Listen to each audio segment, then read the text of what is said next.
Good morning everyone. आज जो हम लोग जो वर्ण प्रकरण के बारे में जानेंगे, तो इसमें सबसे पहले जो होता है कि वर्ण किसे कहते हैं। तो वर्ण जो है शब्द का एक ऐसा टुकड़ा है, शब्द का एक ऐसा टुकड़ा है जिसका फिर से टुकड़ा नहीं किया जा सकते, जिसका टुकड़ा नहीं किया जा सकता। सब वर्ण जो है शब्द का एक ऐसा टुकड़ा है, शब्द का ऐसा टुकड़ा है जिसका फिर से टुकड़ा नहीं किया जा सकता। जैसे जैसे मान लीजिए हम राम लिखते हैं, राम को अगर तोड़े तो ये र प्लस आ प्लस म में टूटेगा। तो ये जो शब्द का टुकड़ा है, हम इसका फिर से टुकड़ा अब नहीं कर सकते, ये इसका टुकड़ा हम फिर से नहीं कर सकते। तो ये जो है, यही जो है वर्ण कहलाता है, यही जो है वर्ण कहलाता है, यही जो वर्ण कहता है। शब्द का ऐसा टुकड़ा या शब्द का वह खंड जिसका फिर से हम टुकड़ा नहीं कर सकते, वही जो है वर्ण कहलाता है। अब जो है वर्ण, वर्ण जो है दो प्रकार के होते हैं। एक होता है ह्रस्व वर्ण, दूसरा होता है स्वर वर्ण। पहला होता है स्वर वर्ण, दूसरा होता है व्यंजन वर्ण। पहला होता है स्वर वर्ण, दूसरा होता है व्यंजन वर्ण। स्वर वर्ण भी दो प्रकार के होते हैं। एक होता है मूल स्वर, दूसरा होता है संधि स्वर। दूसरा जो होता है वो होता है संधि स्वर। पहला होता है मूल स्वर, दूसरा होता है संधि स्वर। वर्ण जो है दो प्रकार के होते हैं, स्वर वर्ण, दूसरा होता है व्यंजन वर्ण। स्वर वर्ण भी दो प्रकार के होते हैं, मूल स्वर वर्ण और संधि स्वर वर्ण। मूल स्वर वर्ण को जो ह्रस्व स्वर वर्ण भी कहते हैं, ह्रस्व स्वर वर्ण भी कहते हैं, और संधि स्वर वर्ण को दीर्घ स्वर वर्ण भी कहते हैं। और मूल स्वर वर्ण जो है ये 5 होते हैं, मूल स्वर वर्ण 5 होते हैं, और संधि स्वर वर्ण जो है 8 होते हैं। और कुल मिलाकर जो स्वर वर्ण होता है वो 13 होता है, 8 5 13। तो स्वर वर्ण जो है कुल मिलाकर 13 होते हैं, और स्वर वर्ण में जो पहला जो है मूल स्वर वर्ण ये 5 होते हैं, और संधि स्वर वर्ण जो है ये 8 होते हैं। और ये जो स्वर वर्ण जो 5 स्वर वर्ण है, इन 5 में जो आता है अ, ह्रस्वी, ह्रस्व, री और लिरी, ये 5 आते हैं। मूल स्वर वर्ण में जो 5 आते हैं अ, ह्रस्वी, ह्रस्व, री, लिरी, और बाकी जो बचता है आ, दीर्घी, दीर्घ उ, ए, ऐ, ओ, अ, अन। ये जो 8 बचता है, ये जो बाकी जो 8 बचता है, ये जो है संधि स्वर वर्ण कहलाता है या दीर्घ स्वर वर्ण कहलाता है। अब हम परिभाषा पर चलते हैं, स्वर वर्ण किसे कहते हैं।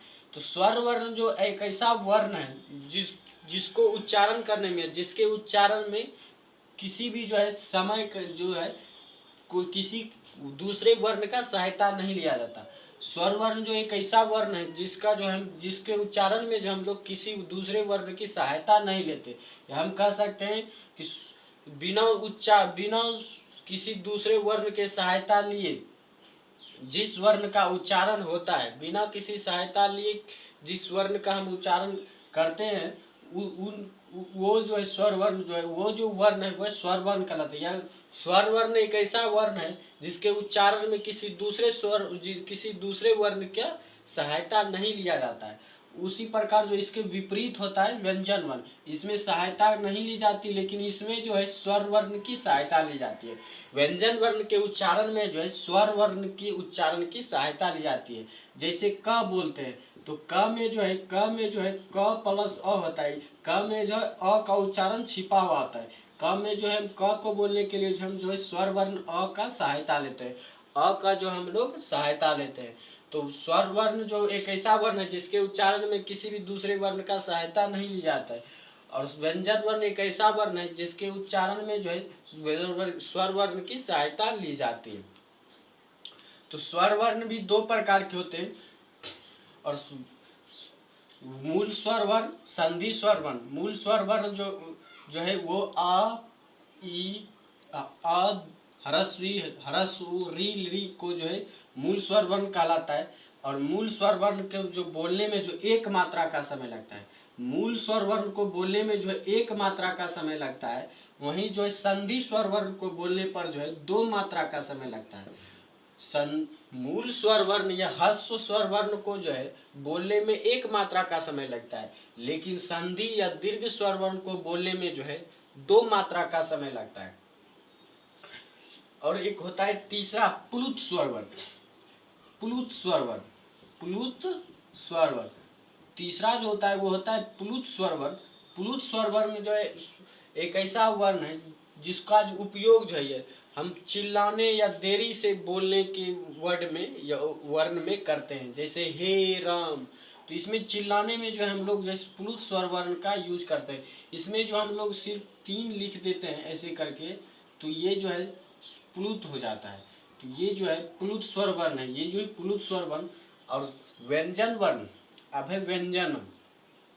तो व्यंजन वर्ण भी जो है, व्यंजन वर्ण जो है, व्यंजन वर्ण जो है वो कुल मिलाकर 33 होते हैं। वो जो कुल मिलाकर 33 होते हैं, कुल मिलाकर 33 होते हैं। ये होते हैं क से ह तक, क से ह तक। क से ह तक को जो हम लोग व्यंजन वर्ण करते हैं, क से ह तक को जो हम लोग व्यंजन वर्ण करते हैं, लेकिन जो है इसमें जो बच जाता है फिर अक्ष त्र ज्ञ, अक्ष त्र ज्ञ, अक्ष त्र ज्ञ, अक्ष त्र ज्ञ। इसको जो हम लोग जो है, इसको जो हम लोग जो है, इसको हम लोग जो है, इसको जो हम लोग है संयुक्त व्यंजन वर्ण कहते हैं, संयुक्त व्यंजन वर्ण कहते हैं, संयुक्त व्यंजन वर्ण कहते हैं। अक्षत्रज्ञों को जो हम लोग संयुक्त व्यंजन वर्ण कहते हैं, क से ह तक को हम लोग व्यंजन वर्ण कहते हैं। और व्यंजन वर्ण की संख्या जो 33 है, और बाकी जो संयुक्त व्यंजन वर्ण है उनकी संख्या 3 है। और व्यंजन वर्ण की भी जो कुछ वर्ग में बांटा गया है, व्यंजन क वर्ग, च वर्ग, ट वर्ग, त वर्ग और प वर्ग। ये जो 5 है, ये पांचों को जो है स्पर्श वर्ग कहा जाता है। ये 5 जो, ये जो 5 वर्ग में जो कुल जो 25 वर्ण है, कुल जो 25 वर्ण है, ये 25 वर्ण जो है संस्कृत में स्पर्श वर्ण कहलाते हैं, स्पर्श वर्ण कहलाते हैं, स्पर्श वर्ण कहलाते हैं। और इसका सूत्र होता है, इसका जो एक सूत्र होता है कादियो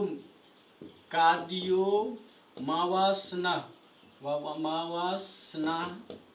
स्पर्शा, स्पर्शा कादियोम वासना स्पर्शा, इसका सूत्र होता है स्पर्श वर्ण का। और स्पर्श जो ये 5 वर्ण जो मिलकर जो है 25 वर्ण जो मिलकर जो स्पर्श वर्ण कहलाता है।